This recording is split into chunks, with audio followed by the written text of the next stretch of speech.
एक बात मुझे आपको नोट करवानी है, 15 जून से आज की बात का टाइम बदलेगा। जो शो 9 बजे होता है अब 8:30 बजे से शुरू होगा। न्यूक्लियर प्रोग्राम पूरी तरह बंद कर ईरान नहीं करेगा, उस पर सहमति नहीं होगी। फिलहाल जो उसके पास वो 65% 70% जो एनरिच्ड यूरेनियम है, कितने किलो या क्या जो भी, उसका क्या करना है, लेकिन उसको डाउनग्रेड कैसे करना है, यूएस के साथ कैसे तो रेस्पॉन्स ये हो रहा उसमें है, ये कहा उसके गया है बाद कि उस पर फैसला ये करना सारी डील जो होगी ये 60 दिनों की होगी। हाँ, 60 दिन में ये 60 दिनों का सीज फायर Ceasefire। एक्सटेंशन होगा। 60 दिनों में सब कुछ होगा, स्ट्रेट ऑफ हॉर्मुज भी खुलेगा, ब्लॉकेड भी हटाएगा अमेरिका, ये सारी बातें उसमें हो जाएंगी, ट्रैफिक नॉर्मल हो जाएगा। और इन्हीं 60 दिनों में उस एनरिच्ड यूरेनियम का क्या करना है, इसको लेकर ये लोग बात करेंगे। इजराइल भी लेबनान पे हमला नहीं करेगा। इजराइल लेबनान पे हमला नहीं करेगा। और एक अपडेट और दे दूं, नेतन्याहू ने कल एक बहुत इंपॉर्टेंट पोस्ट किया है। नेतन्याहू ने ट्रंप को धन्यवाद देते हुए लिखा है कि आई एम श्योर आप जो भी बात कर रहे हैं ईरान से, उसमें इस बात को ठोक बजा के तय कर लिया जाएगा कि ईरान कभी हथियार नहीं बनाएगा, न्यूक्लियर वेपन नहीं बनाएगा। तो वो एक तरीके का वो फाइनल नोट दिया है उन्होंने कि भाई ताकि सनद रहे कि ये हम ये काम करने निकले थे, तो ये इंश्योर कर लीजिएगा। ये उन्होंने पब्लिक नोट दिया है। तो ये सारी बातें इशारा यही कर रही हैं कि इस बार उम्मीद करें हाथ जोड़कर कि शायद समझौता हो जाए और हालात ठीक हो। मुझे ऐसा लगता है कि इस बार वाकई समझौते के करीब एक लाइन और उसमें बोली गई है, सॉरी याद आ गया मुझे, आपने डील साइन करने की बात कि ये होगा शायद वेनेजुएला में या कहाँ हो रहा है, लेकिन इसका नाम इस्लामाबाद एग्रीमेंट रखा गया है। उन्होंने कहा यूरोप में हो रहा है, यूरोप में हो रहा है, लेकिन इस्लामाबाद एग्रीमेंट होगा इसका नाम। हो सकता है। उन पाकिस्तानियों की तो बहुत तारीफ की दोबारा और जी, तो फील्ड मार्शल का नाम लेकर तारीफ की। अभी जो फ्रांस में जो G7 की बैठक होने वाली है, वहाँ भी तो सऊदी अरब, कतर वगैरह सारे लोग बुलाए गए हैं। वहाँ पर G7 की मीट में भी वो लोग बुलाया गया है।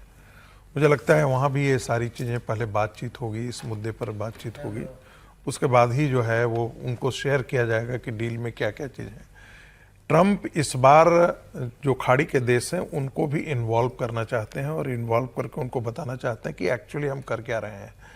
क्योंकि पिछली बार जब बातचीत चल रही थी तो पिछली बार बातचीत अमेरिका और ईरान के बीच में पाकिस्तान एक मध्यस्थ की भूमिका तो नहीं करते, मैसेंजर की भूमिका का निर्वाह कर रहा था।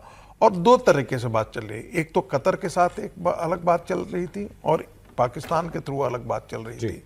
तो दोनों के बीच में कारण जो है वो कंफ्यूजन में चल रहा है।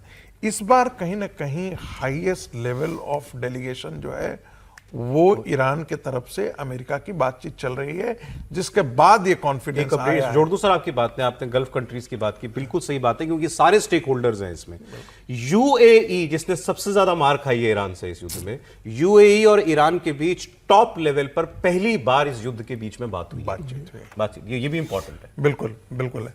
तो आपको लग रहा है कि अब समझौते मुझे ऐसा लगता है कि समझौते के करीब हैं और अब मुझे लगता है कि जो मिसाइलों की जो आदान प्रदान हो रहा है वो रुक जाएगा। इसका मतलब तो फिर ट्रंप की स्ट्रेटेजी ठीक रही कि अब इनको मार के याद दिलाओ कि तुम्हें ये काम करना है, समझौता नहीं, करना इसका मतलब है कि पिछले 4 दिन के अंदर अमेरिका ने अच्छे खासे बहुत मारा है। ये फैक्ट है कि बहुत मारा है, बहुत जबरदस्त। जी, मुझे लगता है अमेरिका मार मार के थक गया और ईरान पिट पिट के थक गया, इसलिए दोनों ने समझौते का आखिरी रास्ता निकाला। और ईरान को लगा हुआ कि अब कोई हमारे पास कोई रास्ता बचा नहीं है। जिस तरीके से ट्रंप लगातार कर रहे हो, जो दूसरा वॉर शुरू हुआ था अभी 4 दिन पहले, और जो कल रात को ट्रंप ने कहा था कि भाई पूरा हम इजराइल को तहस नहस करेंगे, मुझे लग रहा है कि उसके बाद ईरान को लगा होगा, अब ईरान को भी लग रहा होगा कि कब तक हम लड़ेंगे।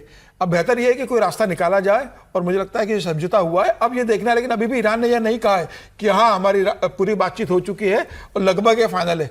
अभी भी ईरान के प्रवक्ता का यह कहना है कि अभी ये पूरी तरीके से फाइनल नहीं हुआ है। तो सर क्या बात है जिसको अभी ट्रंप कह रहे हैं और ईरान नहीं मान रहा है, क्या कोई 1-2 पॉइंट्स और जुड़ेंगे या उसके अंदर कम होंगे? लेकिन मोटा मोटी यह है कि लगभग तय हो गया है और अब ईरान भी लड़ने की स्थिति में नहीं है। मुझे लग रहा है कि 48-72 घंटे के अंदर फाइनल होगा। और जो ट्रंप ने कहा है कि यूरोप में ये डील फाइनल होगी, तो यह तय है कि अब युद्ध नहीं होगा, रास्ता निकल जाएगा। 1-2 पॉइंट जुड़ सकते हैं, एक हाथ कम हो सकता है। सबसे बड़ा जो मुद्दा था कि जो एनरिच्ड यूरेनियम है उसका सॉल्यूशन हो जाएगा, कहां पर रखेंगे, और ये तय है कि वो परमाणु बम नहीं बनाएगा, उसकी दिशा में नहीं बढ़ेगा। ये सहमति सबसे बड़ी धमकी दी थी कि हम खर्ग आइलैंड कैप्चर कर लेंगे, 90% तेल जहां से ईरान एक्सपोर्ट करता है वही नहीं रहेगा, उसके बाद तो इकोनॉमी तो अपने आप उसकी खत्म हो जाएगी। इन्होंने कहा सारी तैयारियां हो गई थी। इन्होंने कहा कि कई लोगों के देख रहा था इनके सिक्योरिटी एस्टैब्लिशमेंट से कई जुड़े लोग जो हैं वो दावा कर रहे थे कि इसके सारे प्लान्स पहले से बने हुए हैं कि ये काम करना है तो कितनी फौज उतारनी पड़ेगी, कहां कहां उतारनी पड़ेगी, उसका सारा होमवर्क पूरा किया जा चुका था। अब रिपोर्टर ने सवाल पूछा फिर उसका आप क्या करेंगे, is it of the table या ऑन द टेबल? ये पूछा is it of the table, अब हट गया, अब वो विचार नहीं कर रहे हैं ना आप ट्रंप की बात सुन, ऑफ द टेबल, अब जरूरत नहीं है वो करने की।